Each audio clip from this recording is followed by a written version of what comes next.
የምትፈልጉትን ህይወት መኖር የማትችሉት ሰነፍ ስለሆናችሁ አይደለም። ሁልጊዜ የጀመራችሁትን ነገር ስለምታቆሙ ፍላጎት ስለሌላችሁ አይደለም። እውነታው ይህ አይደለም።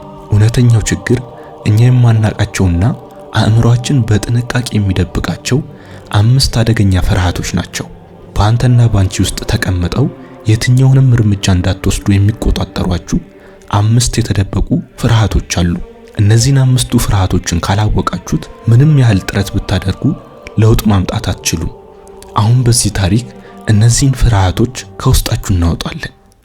በአንድ ለምለም ስፍራ በሰማያዊ ተራሮች በጤፍ እርሻዎች የተከበበች አምባሳ በምትባል መንደር አስረስ የሚባል መልከ መልካም ግን በውስጡ ውስብስብ ህልም የተሸከመ ወጣት ይኖር ነበረ። የአባቱ እርሻ ትንሽ ነበረ። ነገር ግን የአስረስ አእምሮ በተላላቅ ግብርና ራዕዮች የተሞላ ነበረ። ሆኖም በእጁ ያለውን አካፋ በመጨበጥ ውጪ ወደ ህልሙ እንዳይራመድ የሚከለክሉት 5 ፍርሃቶች ነበሩት። እነዚህ ፍርሃቶች ደግሞ በየትኛውም ሰው ላይ ሊገኙ የሚችሉና የሰው ልጅ ስኬትን ማየት በፍጹም እንዳይችል የሚያደርጉ አደገኛ ጠላቶቹ ናቸው። በዛሬው ቪዲዮ እንዴት እነዚህ ፍርሃቶች በሽታና ህመም ሆነው እንዳትንቀሳቀሱ ፓራላይዝ የሚያደርጓችሁ ነገሮች እንደሆኑና ለነሱ መፍትሄያቸው ምን እንደሆነ እናያለን። እስከ መጨረሻው ተከታተሉ። ስንቶቻችሁ በዚህ ፍርሃት እንዳላችሁ ኮሜንት ላይ አሳውቁን። ቪዲዮውን ላይክ እና ሰብስክራይብ በማድረግ ጀምሩ። አስረስ በሚማርበት ትምህርት ቤት በባህሪው የሚለየና ዝምተኛ ከሚባሉት ውስጥ ይመደባል። አንድ ቀን እያሰበ ሲተክዝ አስተማሪው ከሩቅ ይመለከተዋል። የዛን ሰዓት አስተማሪው ምን ሆኖ ነው ያ ልጅ የሚተክዘው ሲል ሌሎች ተማሪዎችን ጠየቀ። ተማሪዎቹም አስረስ የሚለይ ጎበዝ ተማሪ ነው፣ ከሰው ጋር ብዙ አይቀላቀልም፣ ሲተክዝና ሲያስብ ነው የሚውለው አሉት። አስተማሪውም ወደ አስረስ ሄዶ አስረስ አለው። አስረስም ደንገጥ ብሎ ቆመ። አስተማሪውም ምንድነው እንደዚህ መተከዝ አለው። አስረስም እረ አልተከዝኩም፣ ሐሳብ በስቶብኝ ነው፣ ህልሜና ሁኔታው አልገጥም ብሎኝ እየተፍሰለሰልኩ ነው አለው ለአስተማሪው። አስተማሪውም ብዙ ካወራው በኋላ አንድ መጽሐፍ ከቦርሳው አውጥቶ ሰጠው። በደንብ አንብበው አለውና ሄደ። እሱም መጽሐፉን ተቀብሎ ገለጠው። አይኑም እንዲህ የሚለው የመጽሐፍ ቃላት ላይ አረፈ። በድህነት ወይም በማጣት ፍርሃት ምክንያት ብዙዎች ያላቸውን ትንሽ ነገር እንዳያጡ ስለሚፈሩ አይጀምሩም ይላል። በዚህ ቃልም ደነገጠ። ከራሱ ህይወት ጋር በቀጥታ የሚገናኝ ስለነበረ ተገረመ። ፈጣሪ የላከለት መልእክት እንደሆነም አሰበ። ወደ አስተማሪውም እየሮጠ ሄዶ መቼ ልመልሰው መጽሐፉን አለው። አስተማሪውም ከወደድከው ውሰደው፣ ሌላ መጽሐፍ አለኝ ብሎ መለሰለት። እሱም አመስግኖ ፍርሃቴ እኮ ልክ ነው፣ ያለችውን የአባቴን ብር ካጠፋው በምን ቤተሰቦቼ ይኖራሉ ብዬ ስለማስብ ነው ብሎ አሰበ። ነገር ግን ያነበበው ቃል ውስጡን ይከነክነው ጀመረ። እቤት ገብቶ መጽሐፉን እስኪያነበው ቸኩሎ ነበረ። መጽሐፉን ከትምህርት ቤት እንደተለቀቁ ከፍቶ አየው። የድህነት ፍርሃት ወይም የማጣት ፍርሃት ፔኒፎቢያ ለሚባል የአእምሮ ችግር ሊዳርግ እንደሚችል ያውቃሉ? ያ ፍርሃትስ ልጆች ካደጉ በኋላ የማስታወስ ችሎታ መቀነስ፣ ለጭንቀትና ድብርት ተጋላጭ መሆን እና የረጅም ጊዜ እቅድ ማውጣት ላይ መቸገርና መፍራትን ያስከትላል ይላል። አስረስም በጣም ደነገጠ። በዛ ሰዓት መጽሐፉን የጻፈው አስተማሪ ፀሐይ ላይ መጽሐፉን አታንብብ፣ እቤት ገብታ አንብብ አለው። ወደ ቤቱም ገብቶ የድህነት ፍርሃት አለብኝ በምን ላጥፋው እያለ መጽሐፉን ከፍቶ አነበበ። የድህነት ፍርሃት ለነዚህ ያጋለጣል ይላል። ኢንቨስት ማድረግን ይፈራል። አዲስ ንግድ ከመጀመር ይቆጠባል። የተሻለ ደሞዝ ለመጠየቅ ይቸገራል። የእድገት እድሎቹን ችላ በማለት እድሎቹን ይተዋል። እናንተስ ይህንን ተመልክታችኋል ይላል መጽሐፉ። አስረስ የአባቱን የቆየ የእርሻ ዘዴ በአዲስ የውሃ ማጠራቀሚያ ዘዴና ዘመናዊ ዘር ለመተካት የፈለገ ቢሆንም ነገር ግን ውስጡ ላይ ያለ አንድ ድምጽ ይሰማው ጀመረ። ፍርሃቱን ለማጥፋት ቢሞክርም ድምጹ ይበልጥ እየጠነከረ መጣ። እንዲህም ይለው ነበረ፣ እንዳትደፍር፣ ይህች ትንሽ ንብረት የቤተሰባችን ብቸኛ ዋስትና ናት። ያጠራቀምካትን ብር ሁሉ አዲስ ዘር ላይ ከጣልክና ካልበቀለስ ከዚያ በኋላ መለመን ነው፣ ባዶ እጅ መቅረት ነው ይለው ነበረ። መጽሐፉ ላይ የተጠቀሰው የመጀመሪያው ፍርሃት የድህነት ፍርሃት ነው። አስረስ የድህነት ፍርሃቱ እንደያዘው ገባው። ይህም ማጣትና ችግር ላይ መውደቅን ከማሰብ የመጣ ነው። መጽሐፉ ላይ እንዲህ የሚል አነበበ፣ ከድህነት የመውጣት ፍርሃት ለመላቀቅ በብዛት ላይ ትኩረት አታድርግ፣ በትንሽ ጀምር፣ ግን አሁኑኑ መጀመር ግድ ይላል።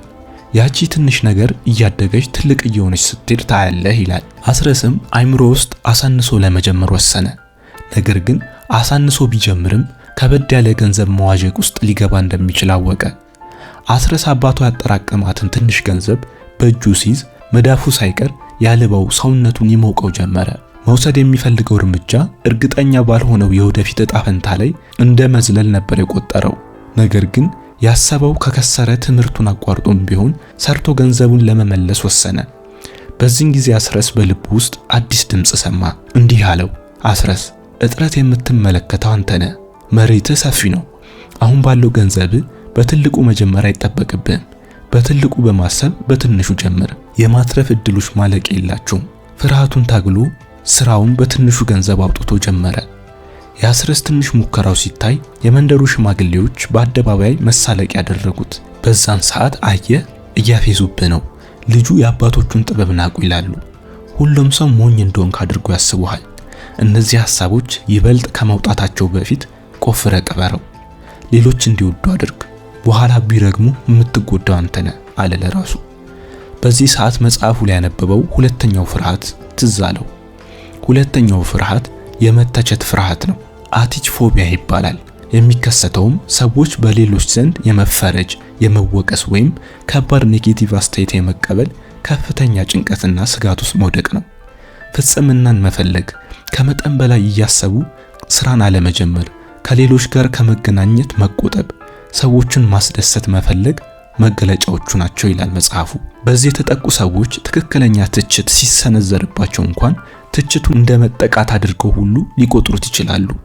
አስረስም ይህንን ቀድሞ ስላወቀ ለራሱ እንዲህ አለ፣ የትኛውን እውነት ነው የምኖረው?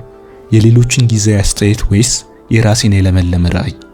በዚህ ወቅት የሌሎቹን ማረጋገጫ መፈለግ አቆመ። የሌላ ሰው ጭብጨባ ሳይሆን የራሱ እምነት ኃይል ሆነው። አዳዲስ ሐሳቦች ወደ ማሰብ ተመለሰ። ልቡን ከሰዎች የትችት ፍርሃት ነፃ ወጣ። ለራሱም በወረቀት ላይ በትልቁ እንዲህ ብሎ ጻፈ፣ ለዓላማ የሰዎችን ማረጋገጫ መፈለግን አቁም። ራዕይህንና ዕቅድህን ብቻ መን። በአንድ ወቅት የአስረስ የሙከራ እርሻ በደንብ ሲያድግ ያልታሰበ ዝናብ መጥቶ ማረሻውንና የውሃ ጉድጓዱን በሙሉ አጠፋው። የአቅሙን በሙሉ ያወጣለትን ትንሹን ገንዘብ ውሃ በላው። የአስረስ አይኖች በእንባ ተሞሉ፣ ጉልበቶቹ ተዝለፈለፈ። ትልቁ ፍርሃት አሁን ህይወቱ ላይ መጥቷል። አሁን አስረስ ፍርሃቱ ወደ ሶስተኛው ፍርሃት አመራው። ሶስተኛው ፍርሃት ውድቀትን መፍራት። አሁን አባቴ ምን ይለኛል? ቤተሰቦቼ ምን ይሉኛል? ለሰው መሳለቂያ ሆንኩ። ከዚህ ከተማ ጠፍቼ ስራ ፈልጋለሁ አለ። በሐዘንም ለሳምንት ከቤቱ አልወጣም። ያለበትን ሁኔታ የሰማችው እህቱም በመጨነቅ ከከተማ መጣች። እንዲህም አለችው፣ አስረስ ውድቀትህ የቴክኒክ ነው። ገንዘብ እንዴት መቆጣጠር እንደምትችል አላወቅም ነበረ። መውደቅ ስህተት አይደለም፣ ካለ መውደቅ መማር አለመቻል ግን ትልቁ ስህተት ነው የሚሆነው አለችው። አስረስ ውስጡ ከመታመሙ የተነሳ እህቱን በቀላሉ ሊያዳምጣት አልቻለም። ውስጡም አየህ፣ ሁልጊዜ ይሄ ነው የሚሆነው፣ አትሞክር። አደጋ ውስጥ ከመግባት ዝም ብለህ መቀመጥህና ራስን ከዚህ ማዳንህ አይሻልህም? አንተ አትችልም፣ ውድቀትህ የፍጻሜ ማረጋገጫ ነው ይሏል። እህቱም አትጃጃል ወንድሜ። አስረስም በሆነም ጠራርጋ ውድቀትን እንደ መማሪያ ትምህርት ቤት ውሰደው። መጽሐፉ ላይ ያነበበው የውድቀት ፍርሃት ለመጋፈጥ ባለመቻሉ በራሱ ሳቀ። አሁን ችግሩን አውቋል። የፍሳሽ ማስወገጃውን ቅየሳ ተማረ። ማቆም የለም መሻሻል እንጂ። ቀጣይ ለሚመጡት ተግዳሮቶችም ተዘጋጀ። ከውድቀቱ በኋላ ተነሳሽነቱ ቢበረታ ዘመዶቹ እና አስረስ ቤት መጡ። እባክህ የቤተሰቦቻችንን ስም አታበላሽ፣ የደረሰላቸው የለም ልታስብለን ነው? ሰላም አተናል፣ በአንተ ምክንያት ልጆችህን በራብ ልትቀጣ ነው ብለው አባቱ ተናገረው። አስረስም ዝም ብለህ ብትቀጥል ቤተሰብህን በሙሉ ልታጣ ትችላለህ። እንዳይቃወሙ ዝም ብለህ ለሚሉ ነገር ተገዛ፣ ወይስ ብቻ መሆን ይሻልሃል? ይህን እያሰበ እያለም መጽሐፉ ላይ ያነበበው አራተኛ ፍርሃትን አስታወሰ። አራተኛው ፍርሃት ተቃውሞን መፍራት ነው።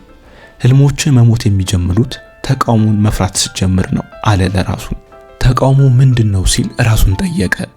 አዲስ ኃይል ሲፈጠር አሮጌው ስርዓት ስለሚፈራው ምላሽ መስጠቱ የማይቀር ነው። ተቃውሞ የለውጥህ እውነትን ያሳያል አለ። አስረስ ካሁን በኋላ ትኩረቱን በሰዎች ቁጣ ላይ አላደረገም። ተቃውሞን እንደማያቋርጥ ጉዞ አካል አድርጎ ተቀበለና በትዕግስት ወደፊት መራመድ ጀመረ። በአመቱም የአስረስ አዲስ የእርሻ ዘዴ በአምባሳ ታሪክ ታይቶ የማይታወቅ ምርት አስገኘ። እርሻውም ለመለመ፣ እህሉም አፈራ። አስረስ ከጠበቀው በላይ ስኬታማ ሆነ። ቢሳካለትም ከሁሉም በላይ የፈተነው አምስተኛው ፍርሃት ጀመረ። አምስተኛው ፍርሃት ለውጥን መፍራት ውስጥ ገባ። ያለበትን መተውና መሄድ ሳይቀር ተጨማሪ ነገርን መስራት ሁሉ ፈራ። እዚህ ቦታ ውስጥ መቆየት ምንኛ ጣፋጭ ነው። ይህንን ምቾት አሁን ለምን አጠዋለሁ? አዲስ ለውጥ ማለት አዲስ ችግር ነው። ለምን ምቾት ቀጠናዬን ለቅቄ ልሂድ? ለምን ከዚህ በላይ ልክሰር? ከዛ መጽሐፉ ትዝ አለው። እድገት ቆሞ አያውቅም አለው የውስጥ ድምፁ። ይህንን ስኬት ዘላቂ ለማድረግ አዲስ እርምጃ መውሰድ አለብህ።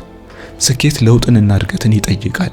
ነገር ግን ብዙዎች ኮምፈርት ዞን ለቀው ለመውጣት ይፈራሉ። አስረስ ለውጥን በድንገት ሳይሆን በትንሹ መጀመርን ተማረ። ትርፉን ተጠቅሞ በአካባቢው ላሉ ገበሬዎች የስልጠና ማዕከል አቋቋመ። ስኬቱን በሌሎች ላይ ያፈሰሰ። ለውጥ አሁን አስፈሪ ሳይሆን የህይወት ትርጉም ሰጪ ሆኖለታል። የአምባሳ መንደር ዛሬ በአስረስ ምክንያት የብልጽግና ምድር ተብላ ትጠራለች። አስረስ ያስተማረን ትምህርት አንድ ነው። ፍርሃቶች የህይወት በር የሚጠብቁ ጠባቂ ናቸው። ቁልፉ ፍርሃትን ማሸነፍ ሳይሆን ፍርሃቶች እያንዳንዳቸው ወደሚቀጥለው የእድገት ምዕራፍ የሚያሻግሩ ምልክቶች መሆናቸውን መቀበል ነው። እናንተስ ስንቶቹን ህይወታችሁ ላይ ያገኛችሁ? ኮመንት ላይ አስቀምጡልን። ቪዲዮ እንዳስተማራችሁ ሙሉ እምነት አለን። ከዚህ የተሻሉ ቪዲዮዎች ይዘን ስለምንመጣ ቪዲዮን ላይክ እና ሰብስክራይብ በማድረግ አብሮነታችሁን አሳዩን። መልካም ጊዜ፣ ጥሩ ህይወት ለፍጥረታት ሁሉ እንዲሆን እንመኛለን። ከኤሊሁስ